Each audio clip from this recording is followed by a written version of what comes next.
ভারতীয় কোস্টগার্ডের হাতে আটক দুটি ফিশিং ট্রলার। ৭৮ জেলে ও নাবিক সহ ভারতের কারাগার থেকে মুক্তি পাওয়া ৯০ বাংলাদেশি দেশে ফিরেছেন। সকালে পতেঙ্গা কর্ণফুলী চ্যানেলে এসে পৌঁছান তারা। বাংলাদেশের এফবি লায়লা ২ এবং এফবি মেঘনা ৫ নামক দুটি ফিশিং ভেসেলও ফেরত এসেছে। গত রোববার দুপুরে পশ্চিমাঞ্চলীয় আন্তর্জাতিক জলসীমায় ভারতে আটক থাকা ৯০ জন বাংলাদেশি জেলে নৌকর্মী এবং বাংলাদেশে আটক ৯৫ জন ভারতীয় জেলে নৌকর্মীকে পারস্পরিক হস্তান্তর কার্যক্রম সম্পন্ন হয়।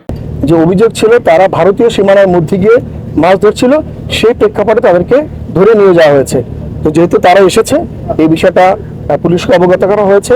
আমরা জেনেছি, আমরা পুরোটা যাচাই করে দেখব যে ওনারা বলেছেন ভারতীয় জলসীমায় চলে গিয়েছে সেটা সঠিক নাকি ওনারা বাংলাদেশ জলসীমায় ছিলেন।